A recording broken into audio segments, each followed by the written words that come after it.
Hello, everyone. So today I have Adam Grant, who's going to give a little bit about his experience being neurodivergent, and we're going to talk about some of the different accommodations that we and other neurodivergent people often use when we're communicating with other neurotypical or holistic people.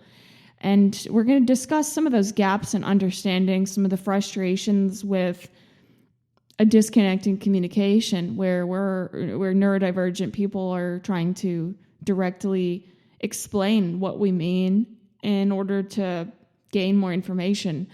And we're going to contrast that with the typical style of communication, which relies first on social context and then last on information. So welcome, Adam. Thank you so much for being on the podcast. Hey, thanks for having me. Happy to be here. Great. So when you're communicating with other people, what types of struggles do you typically encounter? You know, it's funny. Like we've swapped some stories offline about this already, and I can tell you some specific ones. But there are ones that I sort of find in retrospect that I don't even know in the moment that it's part of this neurodivergent kind of atmosphere. Because I don't know what it's like to not be me. And it's sort of like asking someone who's, they're from Arizona and they lived in Arizona all their life, and you ask them, what is Arizona like? They don't really know I don't know. Do you guys have grocery stores? We have grocery stores. Like, yeah, we do. They have to see, like, what is the experience like on the other side that mine is so different? Yeah. But there are some that, as I've gotten older, that I've sort of realized, like, oh, this is a me thing. This is not. Well, is it truly a you thing, or maybe a demographic like you? That's a different question. That's a struggle to answer sometimes. I think because I'm hard on myself, the first way of phrasing that to myself is, oh, that's me. But I think that's a healthy way to reframe it, is like, well, I'm part of a demographic. It's not. But yeah. I would say, like, to be more specific though, like, communication struggles are, we were talking about this earlier, that there's this, what I call speaking in code, and you have much more descriptive language for it that I need to learn how to describe it better. But I always describe it from my experiences that I feel like people are speaking to me in code and I have to kind of play with it. Yeah. And usually the way this looks like, you're asked a question has little to do with what they actually want to know. So the question isn't related to what they're actually wanting you to provide for information? Yeah. So there might be something off about the situation. It's sort of like, I'm struggling to come up with like an actual example from real life at the moment, but as an analogy, it's sort of like, I could say, I could make a statement. I could say, Kelsey, you're stepping on my foot.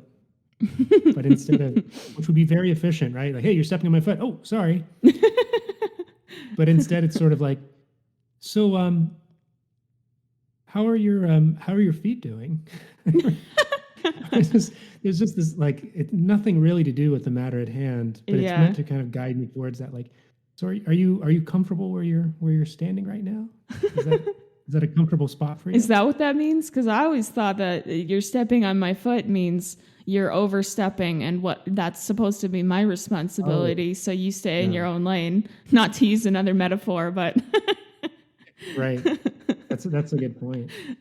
I guess it kind of depends on the context, though, too, which is even trickier. It does. But this is why it's sort of a silly example, because this is one where someone is literally, their foot is stepping on your foot, and they're, instead of telling you, like, this wouldn't actually happen. This is just a goofy example, but instead of telling you you're stepping on my foot, like literally just like crushing my toes, and saying, is that a good spot for you? Are you comfortable there? Oh, I know what you mean. Yeah.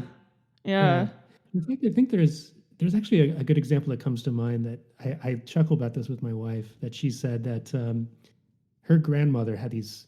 So I'm going to give you a real example now, so your listeners can follow this better. Her grandmother was just totally versed on manners, like Emily Post manners, where to put the fork, where to put the knife, how to say something in a certain context, and all of that. And so one of the things you would do at the dinner table is, if everybody's kind of scooping out of bowls, like serving family style, and you wanted more green beans. Where I was raised, I would say, could you pass the green beans? Can you? I'd like to have some more. And the way she was raised, or at least the way that her grandmother was raised, is you are supposed to ask the person who's next to that bowl of green beans, would you like some green beans? What? And that's how you say that I would like some. That is so confusing. So confusing. And so you can forgive the other person for just answering the question directly. Oh, say, maybe because you're expecting the other person to say, oh, no, I don't want any green beans. Do you? Exactly. So I see. That's kind of smart, but that's confusing at the same time. It is. It's a trap, actually. It is a trap. It is actually a trap. Yeah. So, you can forgive the other person for not instinctively just going, but would you like some green beans? Yes, I would. Do you ever notice that? Do you ever do that with your wife about like going out to eat somewhere? Like, hey, do you want to eat at XYZ place? And then she's like, no, but do you? I wonder if there's something there. That's sort of a male versus female thing. Like that might even go into the territory of not even being I don't know. I mean, it's gender real and all that sort of thing. But I've heard of this being a common trait where, the wife asks, do you want to go out for some ice cream? No, I'm good. Shoot. Now I can't have ice cream. Oh, you wanted to have ice cream. You wanted to see if I wanted to join you. Okay. Yep. Yeah, that type of indirect questioning is really confusing. Yeah. I was reading this Reddit post somewhat recently, and it talks about how like the differences between how as children, autistic children might misunderstand a situation and make conclusions off of it compared to autistic children. Like using the example of you're going to a friend's house and you go inside and it's too hot or it's too cold, like their house. Let's say you're in a house. It's too hot, too cold. So a child who's autistic might understand this context. So at some point, let's say they're both 10 years old initially, right? The kid might walk into the house and say, it's too hot in here. Will you turn the AC up? Which is a kind of direct way of saying it. But then what happens, let's assume that their mom or their dad is autistic. Well, then that parent is going to punish them for asking that. They're not punishing them for asking for their needs to be met. They are punishing them for the way that they've asked. But the autistic child will understand that inherently and intuitively, where the autistic child won't. So what happens is the autistic child will start to internalize that as, oh, it's not okay for me to ask for my needs to be met. And that's when it gets really harmful. Whereas the autistic child will realize, oh, I'm allowed to ask for this. I just have to ask for it indirectly instead. Wow. So the autistic child, they take away the wrong lesson? Like they just take away that they're not supposed to speak up when their needs aren't being met? Yeah, well, there's an inherent disconnect between that intuitive understanding between the parent that is autistic and a child that is autistic, where the parent is punishing the child like, insert name here, don't ask like that, or don't say that. Don't say that is a good vague response to that kind of situation that could be interpreted in two different ways. So if an autistic child hears, oh, don't say that, they understand intuitively, oh, I should have said it a different way to get my needs met. Instead of saying directly, it's too hot in here, turn the AC on, I should have said, isn't it a little toasty in here? Or something indirect like that. But the autistic child will hear that and think, oh, I'm being punished for asking for my needs to be met, because that social context is not, they're being placed in different priorities. So the way that most neurodivergent people communicate, information is like the number one thing for us to be able to connect. Information and then feelings and then maybe a social cognition. But for a lot of autistic, aka not autistic people, that's actually completely in reverse. Often it is social context first, then feelings, then information. Wow.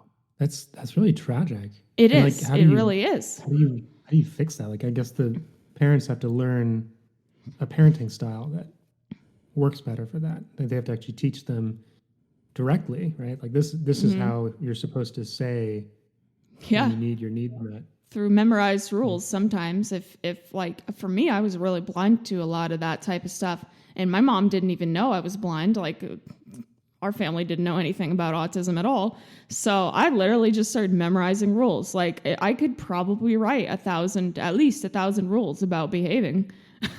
And it's kind of, it's crazy when you think about it like that, but it's actually true.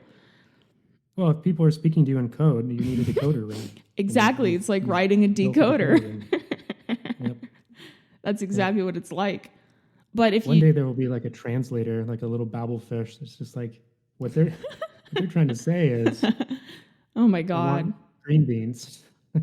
I honestly eagerly await the existence of like some kind of integrated AI glasses feature that will just scan the language that it hears and just tells me what it actually means instead of me having to try to figure it out. I think a lot of people don't realize how life-changing something like that would be for people like me. I'm laughing, but I'm also thinking like, sign me up, early adopter. I know, right?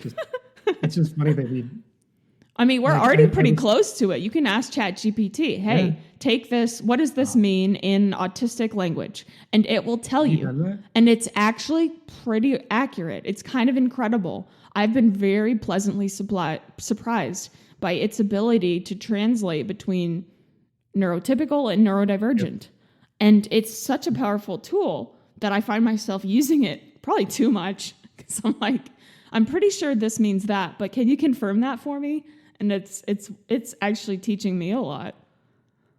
Same. I pay the $20 for the like the ChatGPT premium. You do too. Yeah. And I do that all the time because the worst for me is when it's a group of people, and this will be like on Slack or something where I have the ability to go off and paste things into ChatGPT.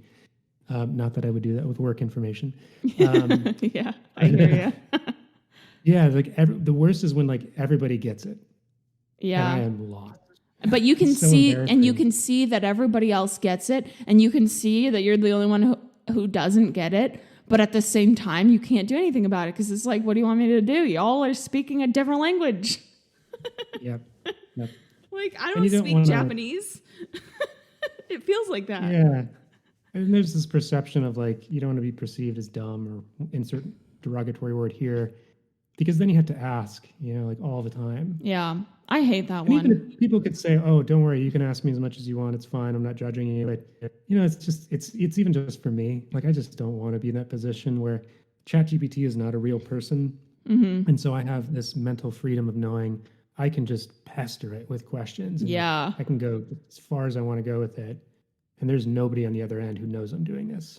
Yeah, I love that too. It's really empowering because then it can help reduce the mental load of having to translate everything you hear into something that makes sense. Yeah. I think it levels the playing field too, because we often talk about the neurotypicals giving the neurodivergent accommodations, but it's actually a two-way street, right? It's like, it should be, in theory. It should be, yeah.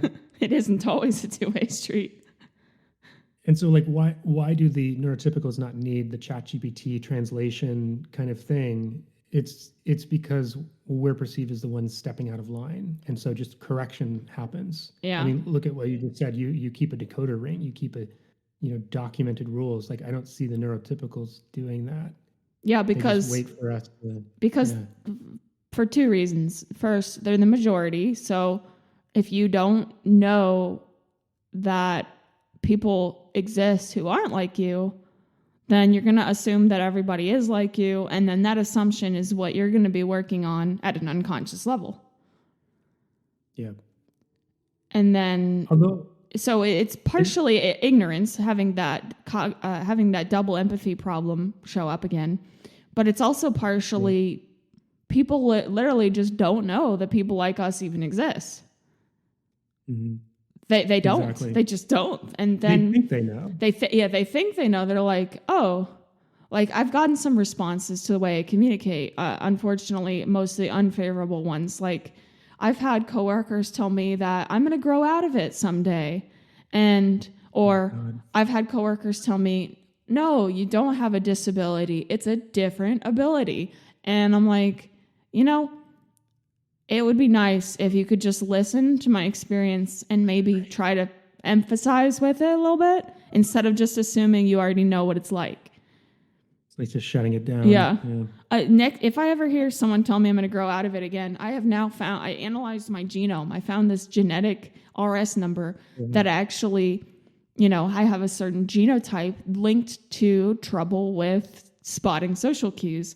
If someone tells me I'm going to grow out of it again, I'm straight up going to pull out my genome. I'm going to start listing it. Hey, are you familiar with this RS number, with this genotype? And just start info dumping about genetics until they realize maybe you shouldn't say that to a fully functioning adult.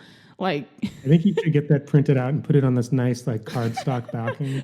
You mean like business cards? Just to drive it home that it's like, you are the millionth person who said this to me, so let me get my little kit out for you. We'll walk through this. That might not be a bad idea. I mean, I'm half joking. You don't want to make him feel bad either, but yeah. Yeah.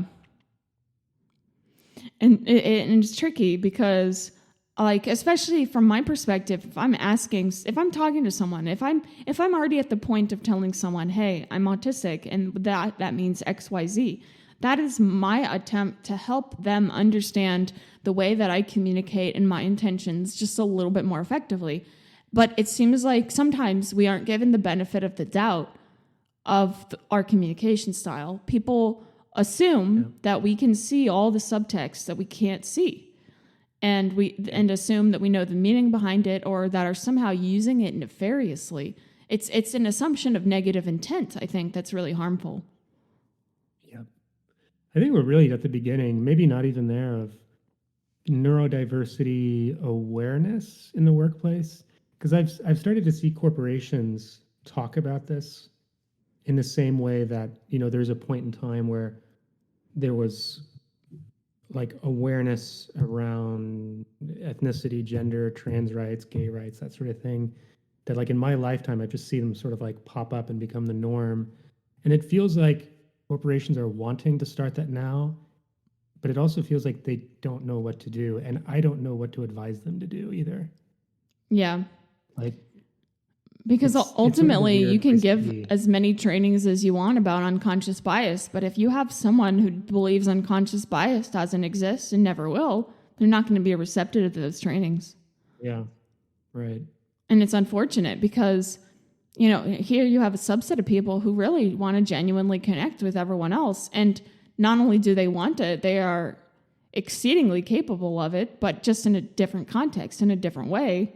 But because of that mismatch of social cognition being less prioritized over actual real information from our perspective and vice versa from other perspectives, it leads to challenges in communication. And my version of that story is I had a manager, it was actually kind of recently, a manager tell me, if you do that in meetings, what I was doing, I think it was taking notes or just something that manager would not be doing, that doesn't look very good. Like, taking notes? Yeah. He was telling you not to take notes in a meeting? Yeah. It just doesn't look good. Like, you need to have that information just ready to go. Like, just like kind of listen and then respond back. Or even just like looking at notes.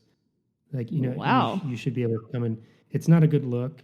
And at that point, I was at least agreeing with him in the sense that is the way the world is, not that that's the way it should be. And like, I think you're right. I think it's not a good look, just factually.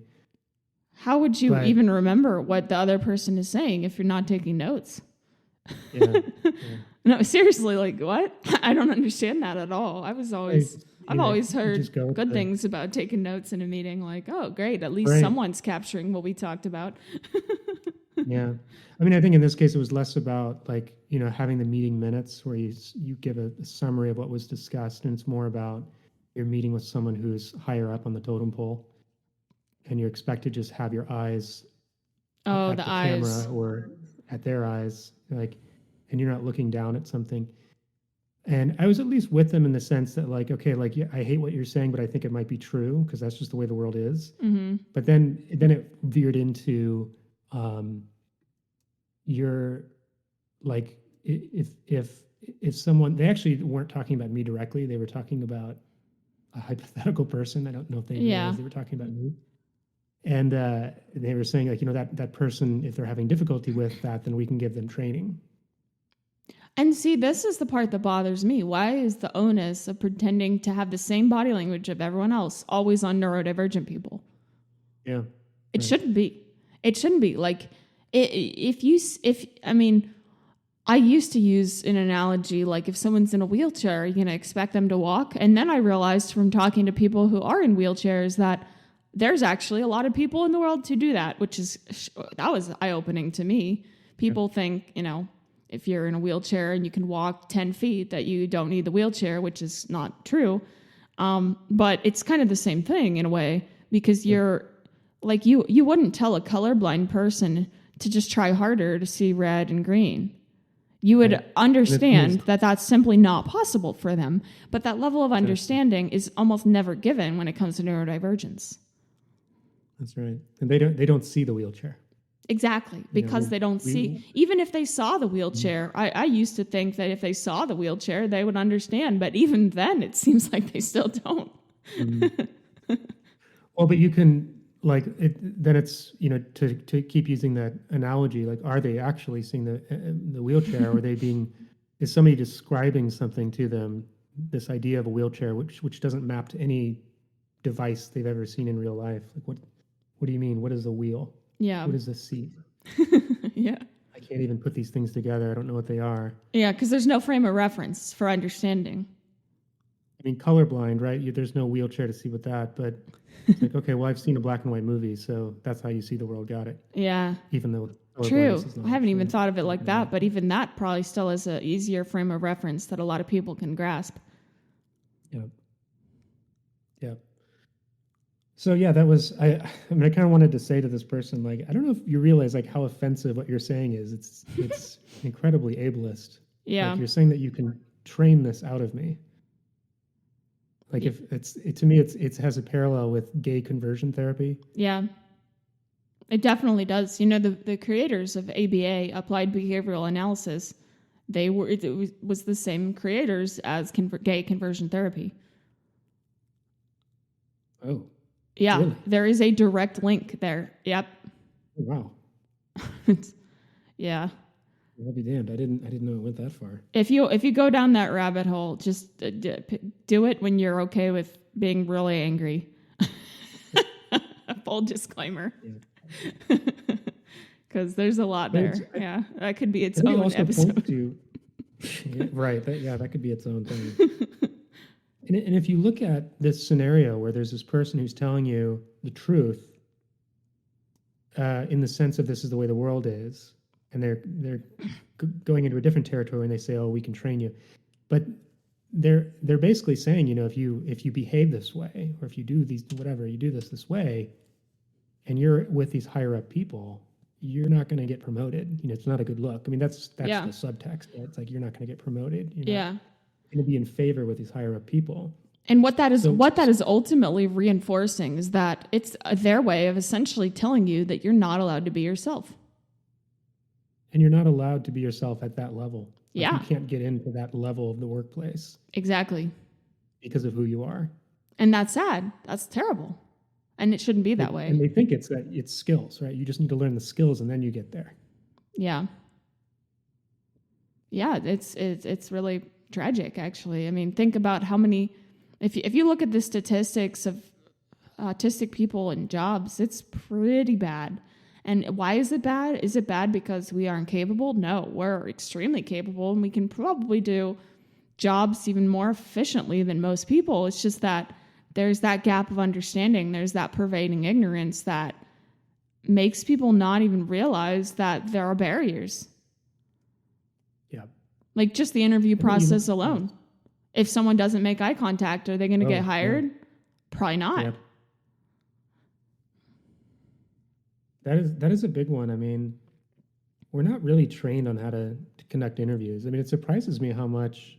I mean, you've probably interviewed people yourself. I've interviewed people, and some people have given me some training. Like, there's things that you're not supposed to ask and this sort of thing. But it's actually very light. I'm just surprised, like, how free I am to just go into an interview and like, I like to think I know the bounds, but I'm surprised that there's nobody formally kind of setting that out in front of me. So, Yeah. and this is just touching on things like, questions you're not supposed to ask about people personally, things that would indicate a bias towards hiring. It doesn't even go into neurodiversity specifically. I believe it. Yeah. So I think that's also why you get, when you look at like a group of managers versus a group of engineers, they're like hardening the walls of those echo chambers, like just like this person said to me, it's like, you're not going to get promoted. So someone said that to you directly? No, it was subtext. Oh, it was subtext. It was the previous person who was saying like, that it doesn't look good. And then to drive it home, the subtext, they would say, it doesn't look good in front of, and then they would list off people who were in management and upper management. Oh, that's terrible. I'm sorry. Yeah.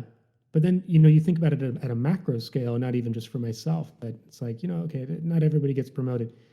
But the people who are, like, the people who are neurodivergent are not getting through that filter. So everybody who goes through it is, I'm probably oversimplifying, but is neurotypical. Yeah.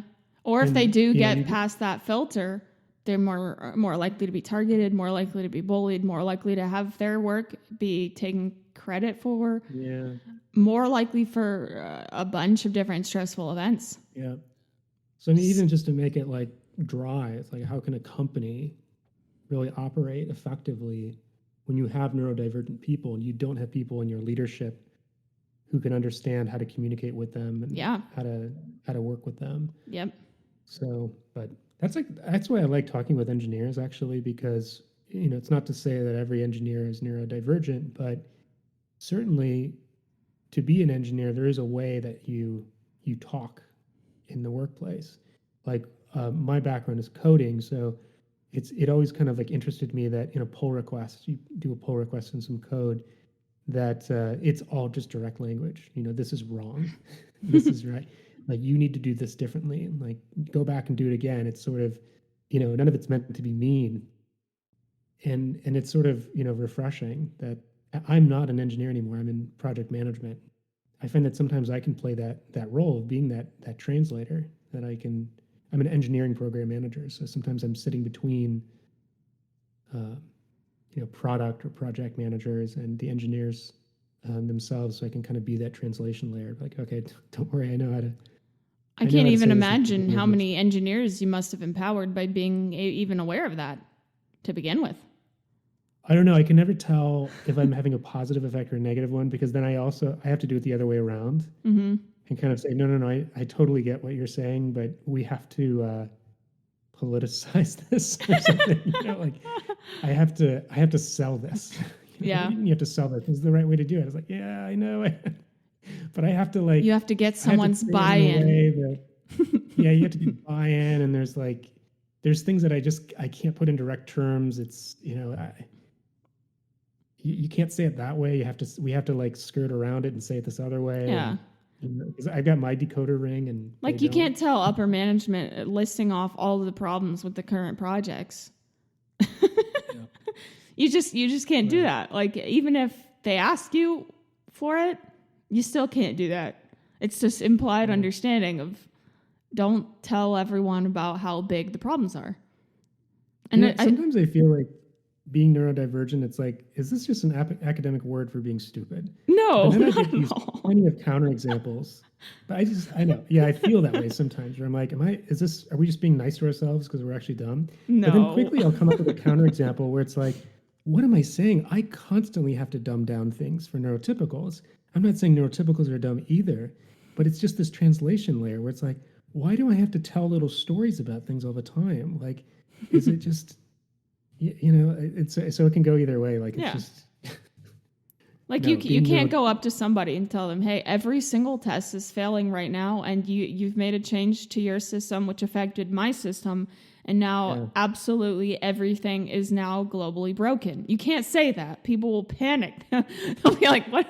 What do you mean everything's right. broken?" They'll just start freaking out. Instead, you have to say, "Were there any changes recently on XYZ system?"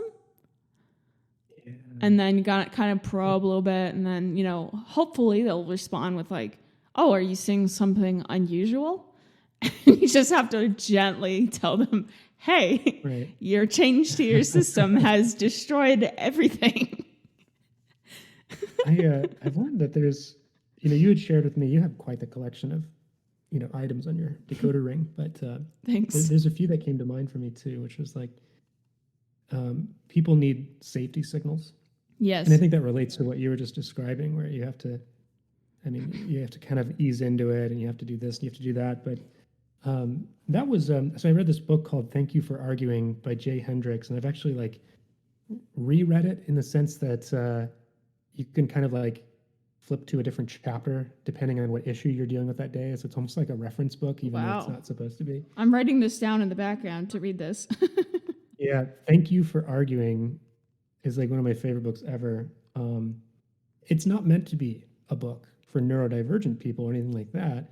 It is just exploring in this very, he's actually kind of humorous. He's taking like ancient rhetoric like Plato, Aristotle, and he's putting it in very modern terms that you can understand. And he does it in this joking kind of way, and he invokes Homer Simpson and different things. It's really entertaining. But one of the many things I picked up from that book was how values, like, people align with you in the abstract, but they agree with you in the con no wait, they align with you in the abstract, and action is based on what you give them concretely, which is why a politician won't say, we need you to pay more taxes. They'll say, we need you to protect our freedom. I see what you mean, agreeing in the abstract, but not They agree in the avoiding the abstract. concrete. Because if you say something concretely, then that kind of holds them on the line for it. Like, "Oh, you said this. Are you Yeah, going to do this now?" It's about, the way I see it is, it seems to me like it's a way of protecting people's reputation. it is, but I think it also kind of hijacks people's brains, because what you're saying is, if you're a true patriot and you really want to protect our freedom, then you're going to sign this bill. You're going Yeah. to vote for this bill, because voting for this bill is like, you know you're a patriot, or you're abstract statement. And so the concrete part and the abstract are both in that statement. It's like signing or voting for the bill is the concrete thing, and certainly the contents of the bill are much more concrete. um, but what people listen to is that abstract part, and Yeah. it's based in like identity is a really strong thing, which is like, yeah, I'm a patriot. It's almost like they don't even care what you say after that. It's like punch your mother if you're a patriot. It's like, I'm a patriot. Yeah. What do I need to do? Wow. You just say anything after that. Granted, I don't, I don't go into dark patterns like that. I don't do that with people, but it's just being aware that when you're trying to get your message across, that you need to be aware that like people align with you in the abstract. And so sometimes if I feel like I need to throw 10 sentences at them, like what you were saying before about the tests failing and it's that, like, before I go through that, or if I go through that, let me just start with something abstract, like we need to ensure that our systems are working properly and that we're set up for success. We need to feel confident going on vacation and not worrying that something is going to go wrong. Yeah. I want to make sure that you're comfortable with what we're doing.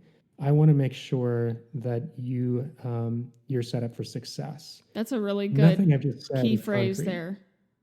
Yeah. Yeah, these are those kinds of magic phrases. And if they sound manipulative, it's because they can be. It's kind of like, I use the analogy of a knife. Is a knife violent? Well, if a chef is using a knife, they're nourishing you. It's the opposite of violence. If a murderer is holding a knife, they're killing you. So it's a tool. Yeah. So it just depends on how you use it. And if you start that way, you'll see that people's amygdalas start to kind of calm down, and then they're with you, and you can flow them through the rest of it. It's like, well, yeah, I do want Yeah. to be a patriot. Yeah, I do want to be set up for success. I'm like, okay, well, let me tell you. what we need to do here. Yeah. Amygdala, for anyone listening, is the fear center of the brain. When you feel really triggered about something, that's when your amygdala is perking up with more activity. Yeah. So do you think that maybe a lot of this indirect communication is based on the idea of not triggering people, not only just protecting reputation, but also trying to say things in a way that people don't feel like they're going to be held accountable for it? Yes. I mean, to me, it's sort of like, I feel like I just have this monkey brain that's like, I want this look on their face, not that one. So I don't even know the dynamics of it sometimes. But I've been in that situation where before I knew these things, where I felt like I was just talking, and all of a sudden I just see the energy in the room change and their faces, like something. Everybody's just very uncomfortable for some reason, And you don't even know why, and you're like, like, shit, what did I do wrong? To me, it feels like, again, this is a silly example, but it's just like, hey, Adam, how you doing? Oh, good. I had a sandwich. Whoa. What did I say? It's just, that's what it feels like to me, but I know there's something else going on. Yeah. Like, don't talk about sandwiches. Wouldn't it be nice if you had another person who was also neurodivergent witnessing that interaction and could explain it in detail to help you understand? Yeah. That would be so cool. Sometimes I see this with one of my neurodivergent friends. I actually, it was such a strange experience to see her missing cues, because I was like, the only way I could see her missing cues is if I'm picking up on some of them. And like, that was very eye-opening. I was like, how am I not the one in the room right now missing these cues? I don't understand. It was kind of exciting, but also it was helpful for her because I was able to give her so much clarity on so many different things, because I was able to see, with, having already lived through her perspective, exactly how she's seeing this situation, but yet also seeing the cues she was missing to be able to describe it to her. That's interesting. I'm actually wondering, first of all, I need to invite you to some of my meetings. Like I could use a buddy system myself, but what is, how do you, what I fear is that I'm going to make the other person feel belittled by my attempt to like take their side and help them. Really? Yeah, because I don't necessarily know, like, I don't know about how to do this at work, but I'm mostly talking in like a friendship sense. Like whenever I hang out with her, we both have an understanding that we're both neurodivergent. And so I told her, hey, if you ever spot me like missing a cue or whatever, please tell me, because I really do want to know more about this type of interaction. I'm interested in the different types of communication and the different types of assumptions that people make. It's an interesting topic to me. And I told her, please tell me if you notice that. And let me know if you want me to tell you if I notice that too. And she said, oh, yes, please tell me, because this is all confusing and I don't understand any of it. So I was like, okay, great.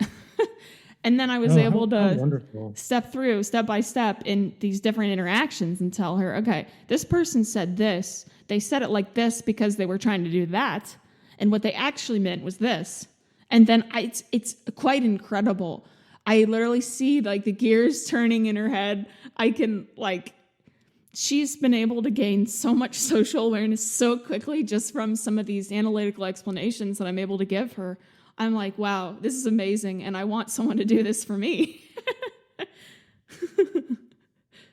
That's amazing, because I think since we live in a world that's just not, I don't know, not ready to handle us, or it's just frankly unfair, that I think we adapt strategies that basically at their core, they are us having to do it on our own.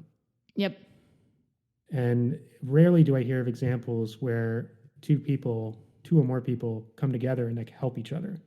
That's why I try to be so vocal about it, because everything you're going through, everything I'm going through, we're not the only people in the world going through it. And that's a message I'd like to say for probably anything, anywhere.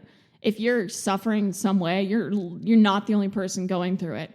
And knowing that you're not the only person can be really helpful, because you can reach out to people who know exactly what it's like, and to be able to have a sense of community and understanding that you don't need to reject the way that you are. I was looking at this Twitter account called, I think it's like ADHD memes or something. And I thought I have ADHD, so I kind of know the the whole spectrum of what ADHD is and what isn't. And even today, like I'm 37 and I'm looking at these things and I'm like, oh, that's ADHD too? Yeah. Like this thing that I thought this was just my weird Adam is weird experience. And it's like, oh, this is just part of the kit that I was I'm like, oh my God. Yeah. Try not to let it give you an identity crisis. Like, wait, is all of me explainable by ADHD or autism? Like, no, you're still a unique individual. Don't worry. Right. Yeah, there's that side of it too. You go from feeling totally isolated, like I'm the only one in the world who experiences these problems and it must be my fault, to the total reverse of that. Like, wait, all this is ADHD or all this is autism? Like, what? Yes. And the handle, by the way, is ADHD for real. For real? FR for real. And it's you can give it a name. So it's the name of the Twitter account is ADHD memes. But it's mostly just, I mean, they're memes. So they're memes. They're also like screenshots of other tweets. And just some of them are like, they have so little description in them. And you can tell, like, if someone who doesn't have ADHD or they're not familiar with it or reading this, it would make no sense to them. But I read it and I'm like, oh, totally. Is that why I have no sense of time? I struggle a lot with that personally, like time blindness, time issues and stuff like that. Like, I can think it's been 5 minutes and it's been hours or vice versa. It's very confusing. I'll remember stuff from the past that feels like it was yesterday and it was like over a decade ago. Okay, I'm going to describe one to you. One from this Twitter account. Do you know the trolley problem? This is it's usually so I'll just explain for your listeners. The trolley problem is this moral dilemma where you have a trolley that's hurtling down a track and there's one person tied up on the tracks. And then there's another track where there's several people tied up. And so your quandary is, do you pull the switch to have the trolley go on the track that has fewer? If there's only one person, you have to take action for it to change onto the route that has less people. Yes, and it's an interesting problem because I think a lot of people will instinctively say, well, yeah, I mean, you pull the switch to have it go. It's better to run over one person than to run over several people. And the quandary is like, well, let's say you're on a subway track, and there's a family that fell on the tracks, and the subway's hurtling down the track. Would you push someone onto the track who was closer to the train, knowing that killing that one person would stop the train and save the family? Most people say no to that one because for some reason in that, it's the same thing. You kill one person instead of 5 or so, but it's the fact that you're actually actively killing someone. Yeah. So I'm going a little off track here, but that's the trolley problem. Going off track, you say? Nice. Totally didn't know I was doing that. I'm totally going off track. I'm totally switching. Well, they did a simulation of something similar to the trolley problem. What they actually found was even more was really interesting to that. It's more complex. Like, what they found is that people in that situation, that the stress of it ultimately sent them into like a fight, flight, or freeze scenario. And a lot of people ultimately froze up and didn't hit the lever, didn't hit the switch. Oh. So even the ones who thought that they would, they didn't in that scenario. I don't know exactly how they tested it in a simulation format and made it seem scary enough to be real. But yeah, so there's other biological factors that play even outside of that conscious choice of do I hit the lever or not too. Yep. Wow, that's it's mind-blowing. It is. So the natural evolution of things like that on the internet is that they have to be made fun of and modified and things. Of course, that's been turned into a meme, the trolley problem. And in this one, they have the trolley problem, but there's only one track, and it's just a single track that it's on, and there's a bunch of people on the track, and there's the switch, and the subtitle is, "You can stop the trolley at any time, but doing so would lead to some form of event where these people thank you, and you'd have to shake hands and make small talk." I love that one. Pull the switch. That's hilarious. Why am I afraid of? Are you afraid of small talk? I'm not afraid of it, and it's. I'm actually quite good at it, but it just bores me. It's so boring. And I thought Yeah. for 20, 26, 27 years, I thought small talk was a pointless social construct that people do for absolutely no reason. Turns out there is a reason. Turns out that reason is that for most people, they actually get a small hit of dopamine and oxytocin from small talk. And those neurotransmitters are what make people feel safe around other people to share more. Oh, wow. That blew my really makes me mind. think about when I don't do it. It contextualizes what I'm doing to them, that I'm like depriving them of this. I know, like I was over there not realizing that people were getting slightly high from small talk. And now knowing that, it makes small talk a little easier because I'm like, even though this is extremely boring to me and I have no use for it, if this person feels a little happier today, why not? Why not do it? Might as well. I'm willing to meet their needs there. I think I have maybe like one, like you probably have a bunch, but I have like one tool in my tool belt with small talk, which is basically just to keep the focus on them. Perfect. If that's the only tool you have, that's literally all you need. Yeah, right. I mean, you don't want to do that too much because if, they're going to want to ask questions about you and you have to open up, of course, but you just let that happen. But you keep the focus on them otherwise. And maybe it's two tools. There's like a sub tool. There's one that swings out from the bottom, which is read the breadcrumbs, which is, it's not like subtext. It's kind of like subtext. It's like when people answer just like very small talky questions, they unknowingly leave clues about things they actually really want you to ask them about. So like, what's the most famous version of small talk? It's how's the weather, huh? Oh, it's really hot out. Yeah, exactly. But they might say something like, yeah, it's like, I heard it's going to rain tomorrow. I guess I'm not taking the boat out. Or the garden, or, all those other things. Yeah. So that's just, you just keep using the tool and it's like, oh, you have a boat. And just putting a question mark at the end of it, often that's all you need to do. Yeah. Because they just want permission to talk about their boat or their garden or their grandchildren. Yeah. Yeah. Yes, exactly. That's a really good strategy. Have you ever read this book called How to Win Friends and Influence People by Dale Carnegie? It's funny. My dad really almost forced me to read that. And I read it several times. I loved it. Same. Same here. You too. My dad was like, oh, this is the best book that you'll ever read. Here you go. I think I was 8 and he found a for kids version or something like that. And yeah, it really was the same. It was your dad too. Yeah. Yeah. My dad it was about this will help you in business. And he really wanted me to succeed and all this. And he was kind of trying to instill this in me. And what he didn't realize is that no, this is I'm motivated to read this because I don't get it. I don't know. How exactly. To make friends. It literally just tells you. Exactly. Yeah. That was a common theme in my family.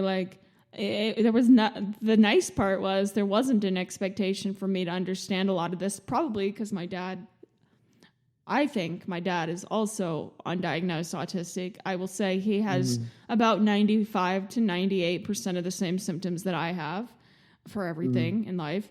But he's legally blind, so if he misses cues, no one's going to bat an eye, so to speak.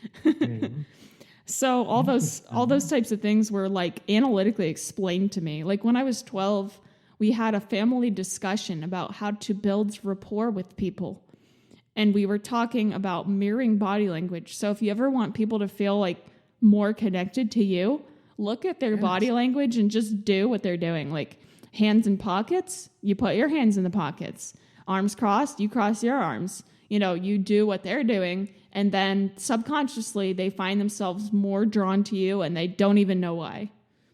This is totally true. It works with animals too. And by the way, for anybody listening to this and thinking, oh, well, if I mimic the other person's body language, they're going to know. And they're going to see, what are you doing? Why are you? They won't. They really won't. I have done it so many times. They just don't pick up on it.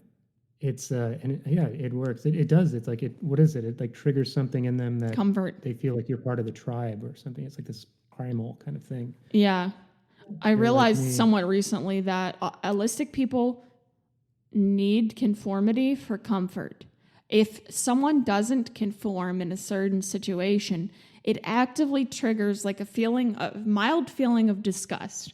So like, I don't know, do you have any sensory issues, Adam, or anything like that? I'm going to use an analogy for this.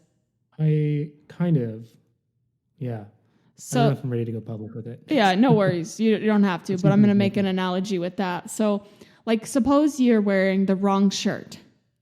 You know what I mean? Yeah. With the fabric not feeling good, feels itchy, feels like you want to rip your skin off because it's just so disgusting, bad feeling, and you can't get past that bad feeling. That's what it's like for autistic people when someone doesn't conform. That they can tolerate it, but it feels very uncomfortable to the point where they don't want to tolerate it because conformity is what's comfortable. Yes. I know that's happening in them when I end a conversation too early. Because it, like you were saying, small talk is so boring, and there's sometimes that I hope my neighbors don't listen to this, but I have this great neighborhood, honestly, and it's like so safe, and people are very friendly here. But there's sometimes I want to walk the dog, and I just want to walk the dog and come home. Yes. I really don't want to stop and talk. But you have to play the game, and it's like they're getting a dopamine hit out of it, and so on, and oxytocin. Right thing to do. Oxytocin. That's a big one because one of my coworkers retired recently, and he went on his last day. He went around to everyone and literally said, "I love you, man." He used those words, and it was like shocking. I'm like, "I love you" to coworkers, like. It was so confusing. I'm like, there has to be something here. There has to be some neurotransmitter. I'm not getting as much from this because, like, I don't understand. Well, turns out, like, being around coworkers for a long time can increase oxytocin as well. It's not just like a, love hormone from you and your partner romantically. Even like talking to people in office can boost that. And same with a neighbor. You're talking to your neighbor. Your neighbors probably love talking to you, Adam. They probably do because you're probably just sitting there listening, and then they're like, "Oh, finally, someone will listen to me." Well, it's nice of you to say. I don't know because it's also like ADHD doesn't help with their with their what? With their experience talking to me, my ADHD and their experience, because I'm often. Like this will happen to me where my mind is just a total effing blank. I just don't know what to say next. They have finished talking.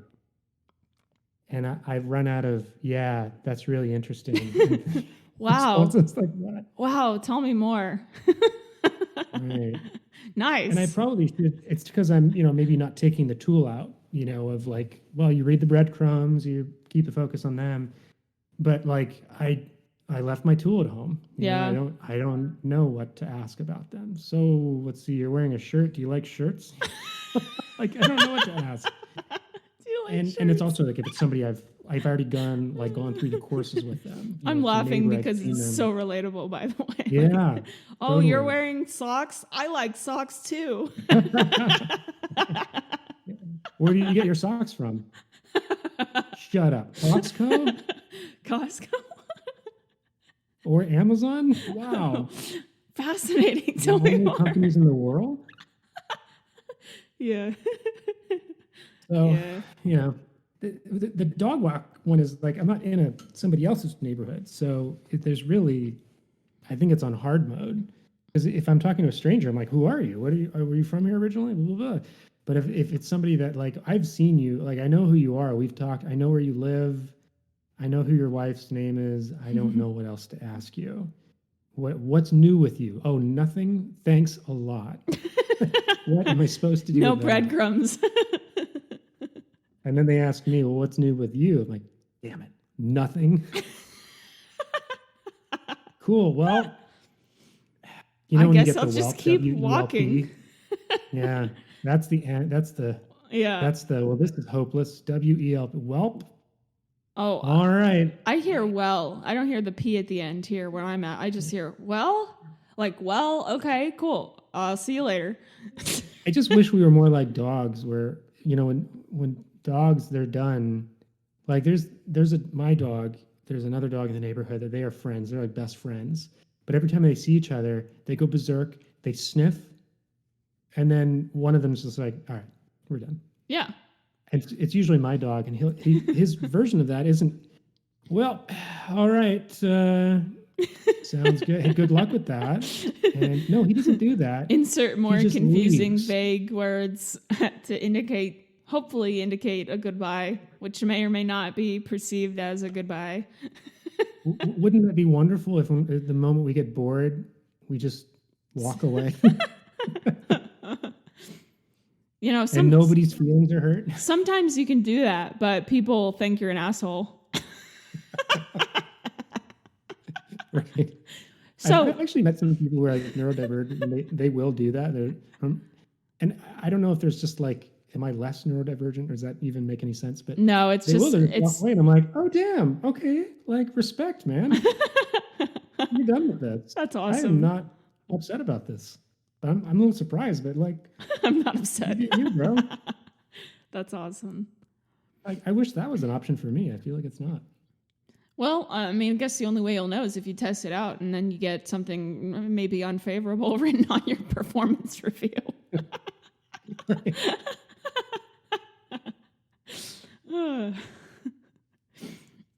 I always go back to work, because I forget there's like personal life too, but I always go back to work when I talk about these things, because for me, that's like hard mode. Yeah, it is hard mode, because you can't just, it's more difficult. Like if other people don't understand that you communicate in a different way, then you're kind of already a little bit at a disadvantage, because it's easy to say, oh, just be yourself at work. Like I had a coworker who retired, and he was trying to tell me to be myself.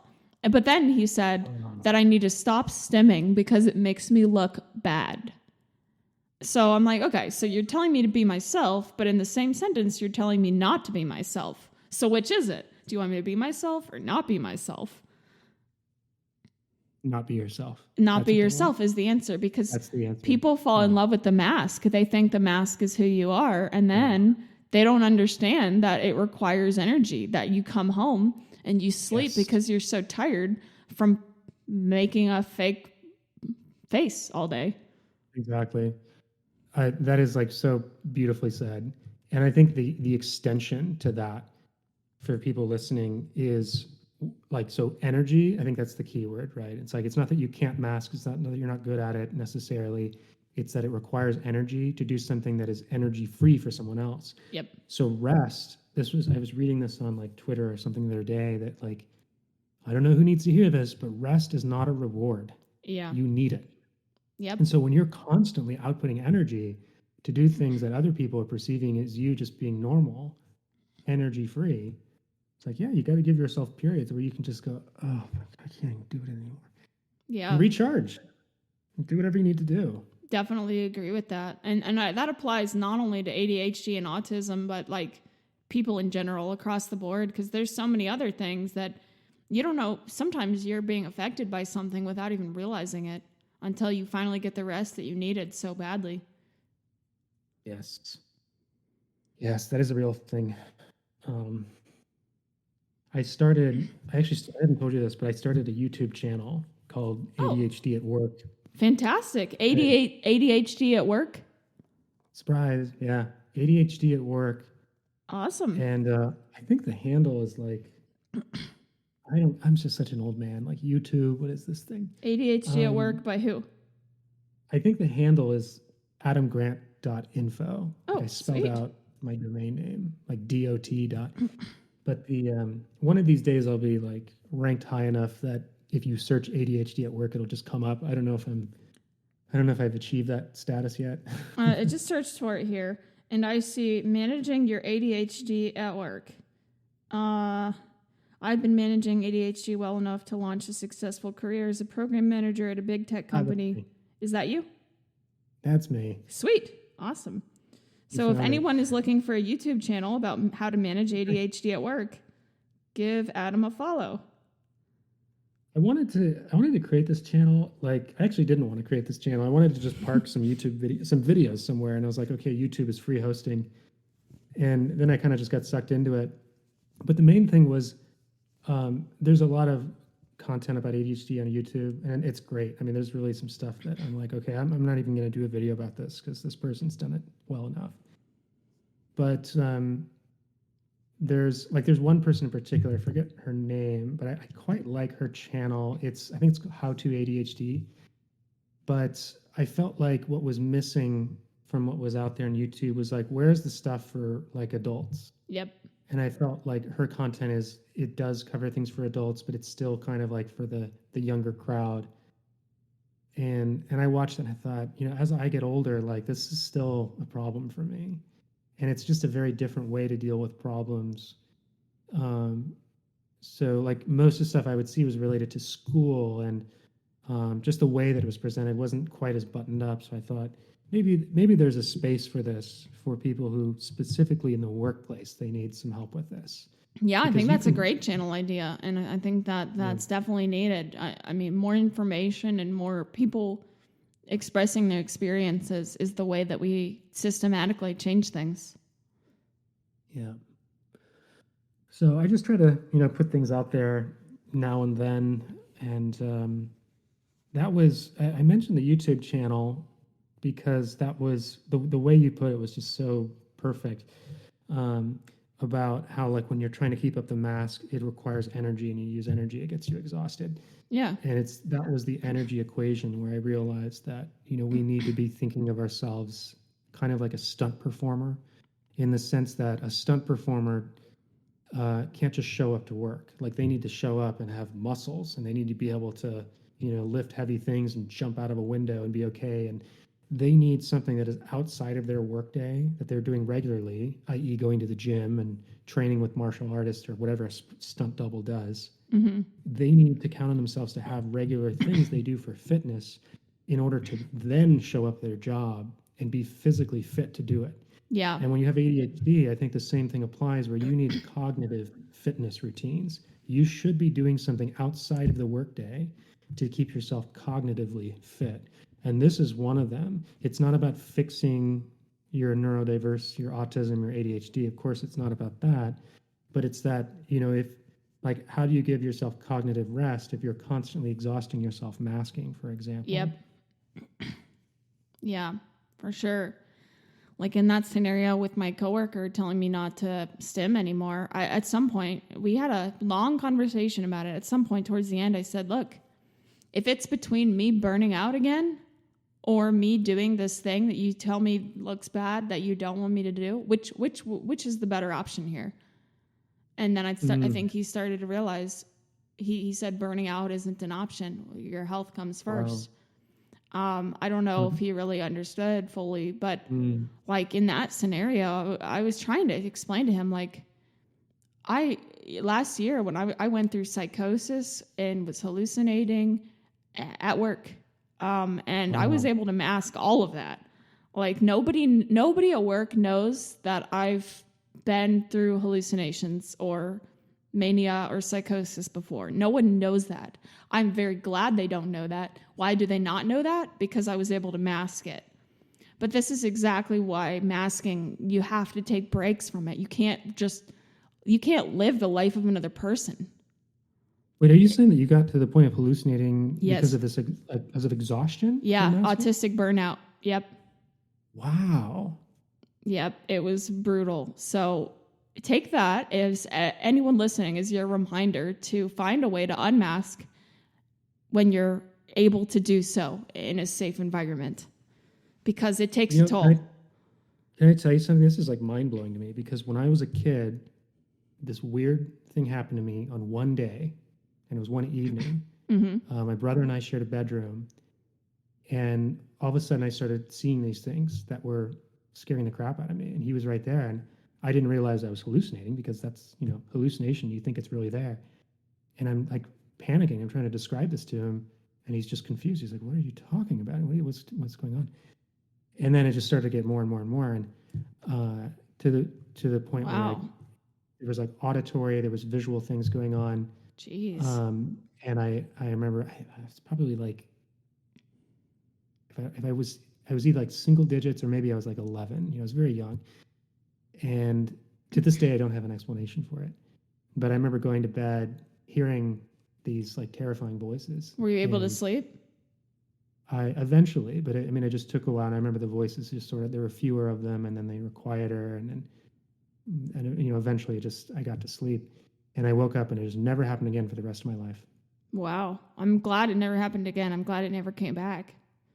Yeah, me too. But I'd never like, it's interesting to hear you say that because now I'm wondering, I'm like, was that what was going on? I have no other Possibly. explanation. Yeah, it could definitely be tied to that. I wasn't on like a medication or anything that could have explained it. It was just totally out of the blue. Yeah. I believe it. And that's a lot more common than most people think. So think about how harmful it is for people at work to say things like, oh, you know, this technique that you found helps you focus and get your work done. Yeah, don't do that because it looks unprofessional. Okay, cool. Well, what else am I going to be able to do to be able to get to that focus state?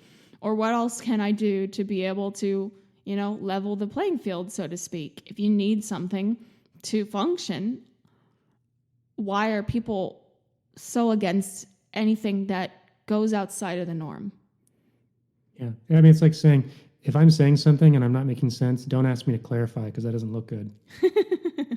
That's something you need, you know? Don't ask something you need to understand me. So I'm going to, I'm saying this to a fictional person here, but yeah, that's, oh God, I hate that one. I was told that early on in my career of like, yeah, just don't, exactly what you said, don't do this thing that you need to be able to operate effectively. Yeah. It looks bad. Yeah. Yeah. And it's frustrating because, you know, I'd be open to it if people who said that offered alternative solutions. Like, I'm all for solutions. If I talk about a problem I have, I want solutions. If you're going to offer to solve all my problems, go for it. I'm not going to stop you. I'm not just venting. I am actually looking for solutions here. Please give me everything you got. But the thing is that they don't give solutions for that. Like, the solution is usually just mask harder, just try harder, or AKA keep going faster and harder until you burn out or end up in a psych ward or quit or get fired, or, you know, like there is not a whole lot of actionable solutions I hear from this. Mm-hmm. If there were, I'd be a lot more receptive to these kinds of comments. Like, oh, so you're saying don't do this, but do that instead. Awesome.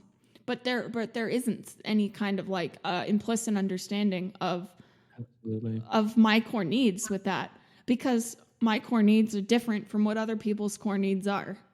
And those differences aren't, there's a general ignorance around it.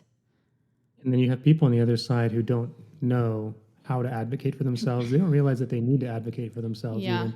And actually the marching orders they've given themselves is like, I'm really failing to be normal. So I need to like, that's something I need to achieve here. Yeah. So when you tell them like, well, don't do that, do this. Mm-hmm. And you can do that. You can see how, you know, it's good that you're saying this because more people need to hear this. Yeah. And then there's also a subset of neurodivergent people who don't realize they're neurodivergent, have internalized that it is somehow wrong, and then will actively try to prevent other neurodivergent people from advocating for themselves in what they need, because they're like, oh, well, if I had to suffer through this, then you do too. And that's a sad mindset to me, you know. If a 5-minute conversation about core needs is going to clear up all of the gaps of communication, why not have it, you know? Absolutely. Yeah. How do you get that advocacy? You know, it's like we're all out there. You said, what is it, 10% of people? Well, 10% of people might have issues with subtext. Yeah. Well, like not know it exists. Like I didn't know subtext really existed. I thought it was just the words that people use. But it turns out the words people use can also say a lot about them. But there are also underlying subtexts. And I don't just mean within metaphors either.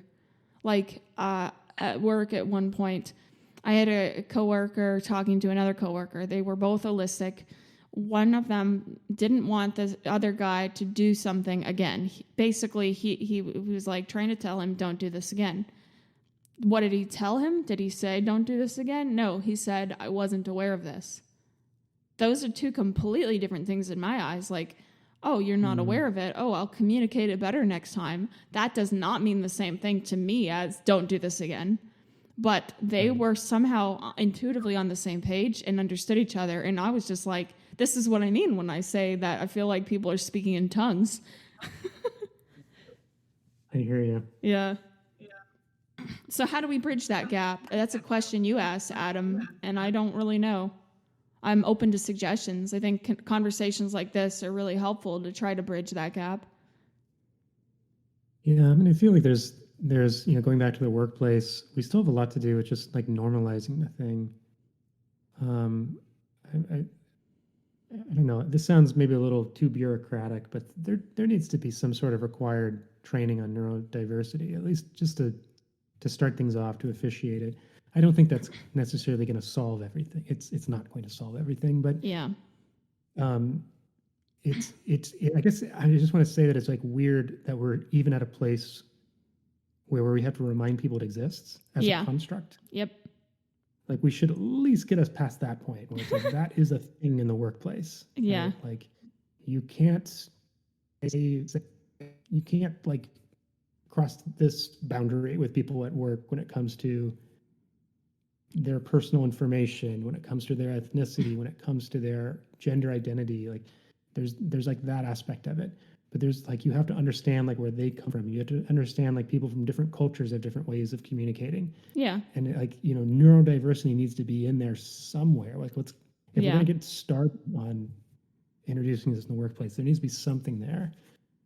Yeah. What about in cases where there is a formal training, but people are stuck in their mindset of this doesn't exist? Like one of the people that had retired recently had spent 20 minutes trying to convince me that unconscious bias only exists if you think it exists. And I was like so close to just being like, dude, can you Google the meaning of unconscious, please? Yeah. I get what you're saying, but also it's something that you need to think about because you're biased. I'm biased. Everyone's biased. And pretending like we're all not biased is not really helping anyone or doing any favors. Yeah. It would be better just to admit, okay, yes, I have a bias and I know what that bias is, and I'm going to actively dismantle it by recognizing my inner self instead of projecting it onto other people. Well, I think, normalizing something doesn't necessarily mean that you get everybody to agree with it either. Yeah. Because you can have, I think there's a lot of policies in the workplace that are very common, especially in a corporation, that there's plenty of people who think, oh, there's corporate BS, this is nonsense. And like, I'm sure there's plenty of people in any corporation who don't agree with trans rights or like any depth of unfortunately trans, LGBTQ, any of that ideology. But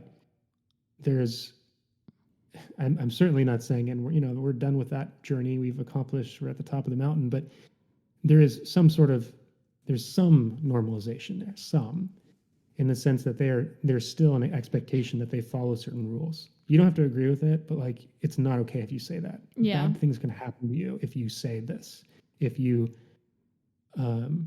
if this takes place in an interview, like that, you could get in trouble for that. Yeah. In theory. Certainly that's not the message I want to send with like neurodiversity, but like we should have some kind of boundaries in place here. Yeah. Everybody should be aware they're there. They don't have to agree with them, but they're there. Yeah. Yeah, I see what you mean, that whether or not people agree, there has to be some kind of consequence for passing through those boundaries. Yeah. One of those boundaries should just be like this manager that I referenced should immediately get a shockwave. Like just feel a shockwave when they hear themselves say, well, we can give that person this training. Yeah. It doesn't look good. Yeah. They don't even, the sad part about that statement is they don't even realize how they're excluding an entire demographic from that. Yeah. It's discrimination. It's just discrimination, it is. Basically. Yeah. That is exactly what it is in that scenario. Yeah. And if I were to confront that person, say, you actually use some pretty discriminatory language, it's up to me to have to walk them through all of that and get them on board with it. Yeah. I would love it if there was something in place where I can say, well, I'd really encourage you to look at these materials, these company materials, and they talk about this specific thing, and like I think there's a whole team who's working on getting people to understand this, and if nothing else, creating a set of expectations that you need to follow, even if you don't, want to understand it, or if you don't agree with it, or you think it's all made up or something. It's there's some constructs out there. I don't have that, it's just very daunting to have to. It's difficult because then it feels like you have to take on that entire responsibility of educating everybody else. And if you're the only person going through it, you might not be able to do that. Like you're one person ultimately.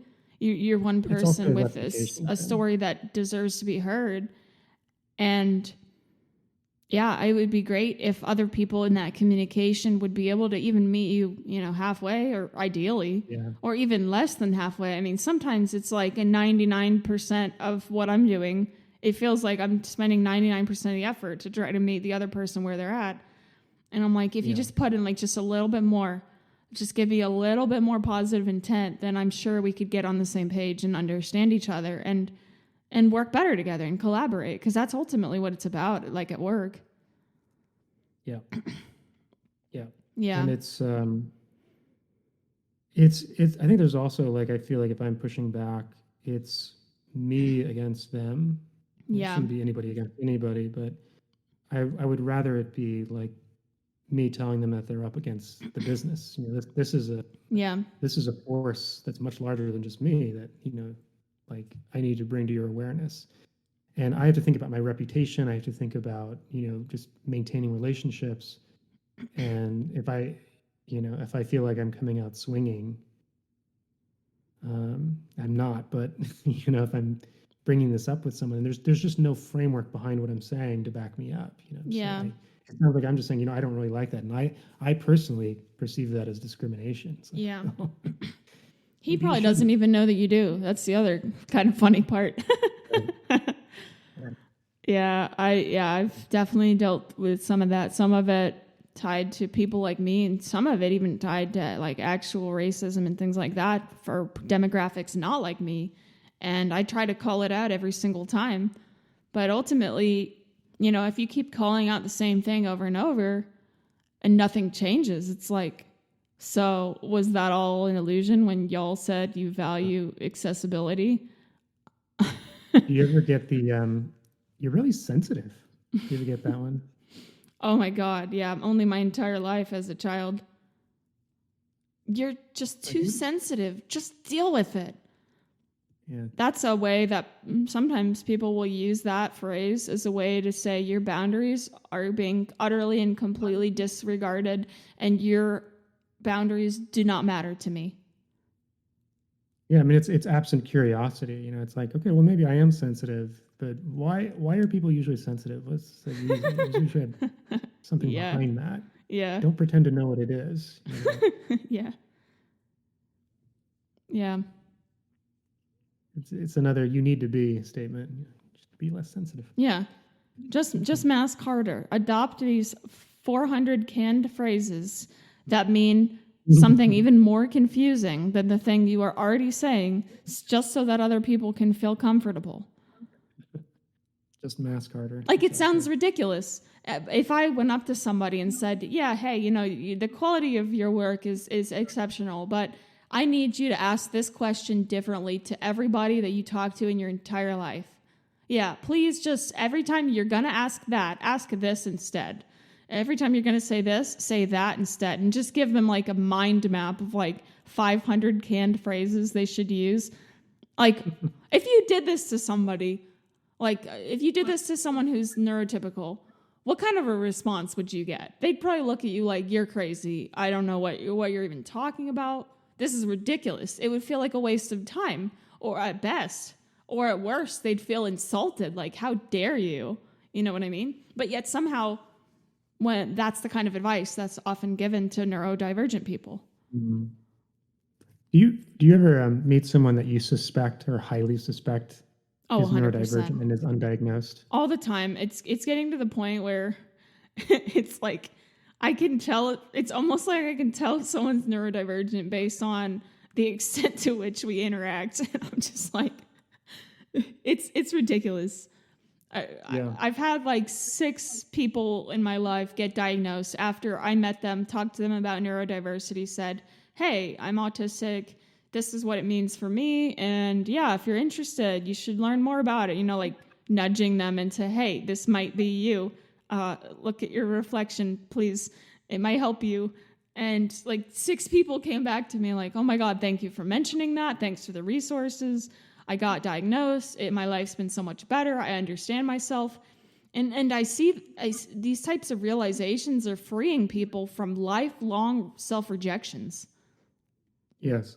Because instead of this idea of I'm not allowed to be myself, you're freed from that. You are allowed to be yourself. And anyone who tells you otherwise probably needs to educate themselves on their own biases. It'd be nice if others could take a turn. Exactly. Yeah, Exactly. on the effort equation. Yeah.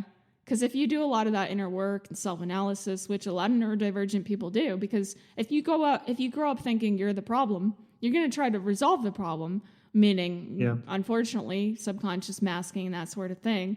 But you're also going to analyze a lot. Sometimes overanalyze too. Oh boy. Oh boy. Yeah. Yeah, there's this constant like cycle of like, okay, it's like you're just in training mode all the time. Okay, what do I need to do better next time? Yeah, it does kind of feel like an AI being trained on social situations from my perspective. A little bit, yeah. Like, I swear, with all these AIs trying to learn human behaviors, they need to hire neurodivergent people because we've already been doing it. Like, literally, we can train the model to do what you want it to do. That's true, yeah. Well, we've had to do this for a lifetime. Like, we've already been studying human behaviors. I think it was in like 2nd grade or 1st grade. I mean, it was probably all through elementary school. I remember just started the day before I actually go into the classroom, I would have this self-talk to myself. And I would always say, okay, today, be normal. Aww. Just really try to be normal. And then, you know, I'd end the day and I would fail. Jeez. And I was like I was always the weird kid in class. I was also a year younger because I started kindergarten earlier. So it's like, then there's that 1 year less of maturity. Yeah. And so it's just like the weird, goofy kid in class and not in a good way, you know, and I hated that perception. And that breaks my heart. No one, no adult and no child should ever have to deal with a self-rejection like that, especially from such a young age. Yeah. I mean, I think, you know, I don't know if it's something that could have been fixed at the time, but it could have at least been explained. And to my parents' credit, they actually did get me an ADHD diagnosis when I was in like 2nd grade or something. Wow, 2nd grade. That's pretty rare. Hey, congrats. I think, yes. I keep hearing this, that like people will go until well into adulthood. So yeah. But what's crazy about it is that I actually rejected it pretty quickly. Really? Like probably 3rd or 4th grade. I was like, no, because I wanted to be normal so bad that I didn't like the idea of like, it was like a death sentence, you know, or like a life sentence. So like you just have this, like if this aspiration you have to be normal, it's never going to happen for you. Jeez, like, I didn't like that. So I rejected the idea of ADHD. Like I would have told you like it's bullshit. It's just this thing they use to sell pills or something. I don't know what I would have said, but I would have rejected it until I was in my 30s. Wow. So I actually did have a parallel experience with a lot of people who only found out well into adulthood that they had ADHD. It's like there's basically things that happened at work where I'm like, maybe I need to be a little more open-minded here. Maybe I need to take a second look here because I'm having severe challenges with things that people seem to be having no challenge at all with. Like something's going on. Yeah. And you know how having those challenges doesn't make you any less of a person. Yeah. I'm really glad that you were able to reconsider that and to think about what it means for you because a lot of people aren't able to do that. Yeah. But I think ultimately your ability to do that, to really look at yourself and to think about it from the aspect of what your core needs are and how it's affecting you and all that, I think it's really helpful for you to be your own advocate and maybe find other coping mechanisms to help you through life with that. Yeah, absolutely. Yeah, I appreciate that. I mean, it was, and I've heard from people who have in a similar path, they got diagnosed later in adulthood, that they've pondered the question of like, well, would I have wanted it a different way? Yeah. Which, it's an interesting one because it's, you did go through that experience and you did maybe pick up certain things, or maybe you actually did learn to mask really well because you put yourself under fire. Yeah. So yeah, from the age of about 2, I started masking. Really? And when did you find out? How old were you? I was 26 when I got my diagnosis and realized it. And I had to realize it myself. Like, nobody else was going to either A, be brave enough to tell me, or B, mental health care professionals or doctors or whatever. They're not in tune with that. Most people don't even know what it looks like. So it was up to me to figure it out, honestly. Wow. And it sounds like you got a diagnosis, but it was like kind of just you were in and you were out. She was in shock that I didn't get diagnosed sooner. She's like, this is literally textbook autism. Like, wow. These are textbook struggles related to autism. How did you, she couldn't understand. She's like, I don't understand how you lived this long and didn't get diagnosed. And you had mental health professionals in your life, and even then? Not extensively enough, and I think that was also a different part of the problem. Maybe somebody would have noticed if I had more of that. But in elementary school, like, I was the kind of kid who'd eat lunch with the guidance counselor. Like, I don't know. I feel like that should have been maybe an indication that I was not a typical child. Right. So there were. I feel like there were opportunities for it to be detected, but ultimately it was up to me to try to solve it and to figure it out, to be able to be my own advocate. Why, that's rough. I mean, good on you for. I'm lucky I figured it out. I'm considered young for that. I mean, I was at age 26. Imagine Imagine listening to this episode and you're like 80 years old. You just got your diagnosis for the first time ever. How eye-opening that would be. How, like, not even for any other thing except just for like accommodations, but like self-understanding, self-love, self-knowledge about your own needs. That's why it's so crucial. So it's my hope that people who don't have a diagnosis but are neurodivergent are able to still meet their needs and recognize their needs maybe in other ways. I really hope so. Yes. Wow. I mean, I can tell you spent a lot of time thinking about this. Maybe that goes back to the just the analysis. You could say that again. It's interesting because I think I've spent a lot of time thinking about this too, but I just didn't do as much of like the research on it. So it was just sort of like going into the void of my mind and just maybe it can be like useful, but that can also be a rabbit hole. Yeah. And that's probably also a symptom of like, I just didn't allow myself to really look into this. Yeah. Unfortunately, it's easy. It's easy to have internalized ableism. I think that's something that most neurodivergent people have faced at one point or another because of the society that we grow up in, constantly telling us that it's not okay, that you're not allowed to flap your wrists, or you're not allowed to move back and forth, or you're not allowed to ask direct questions, or all the things you're not allowed to do without anyone ever actually explaining why you're not allowed to do them. It's a more subtle type of exclusion. Yeah, I mean, I'm sure that even for people who are completely accepting of this about themselves, that even then there's just parts where it's like, am I using this as a crutch? And they're still holding themselves back from really accepting it, and it doesn't help that there's a stigma with like being autistic. It's not in society, it's not seen as this kind of neutral word. Like, the whole like vaccines cause autism thing, which of course is bullshit. I'm sorry, you need to curse on your podcast, but it's BS. The vaccines cause autism thing, but it's also like, well, is it that bad to have autism? Would you rather have an autistic person in your life, or would you rather them be dead?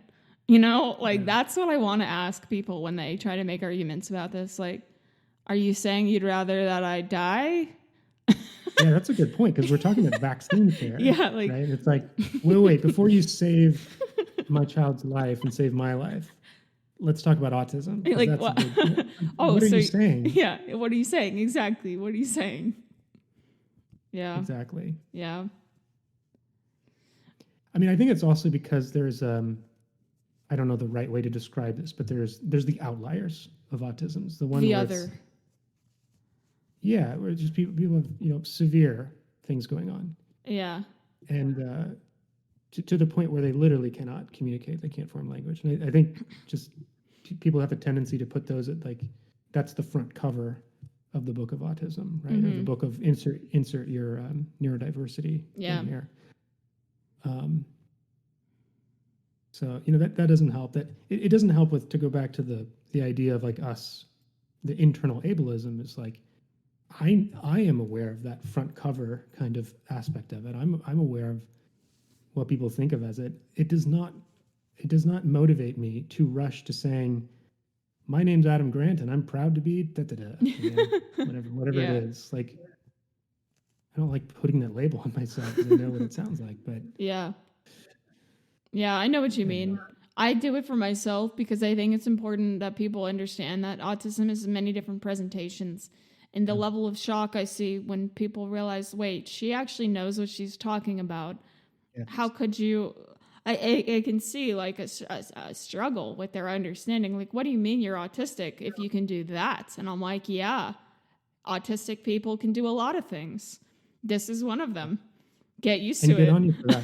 You have to. I think that's where you start. Is like You got to people need challenge to it. Yeah, it needs to be normalized. exactly. And if someone comes out and they say like, well, yeah, I'm autistic, and it's like, wait, really, you? Like, yes, I'm. Like, Yeah. I'm not in a psych ward. I'm psych a normal person. There's so many other whatever it forms is of that neurodivergence that have that stigma, Yeah. which is why what you said is just so funny, because funny in a sad way, because it really is like that is kind of one of the extremes that people go to.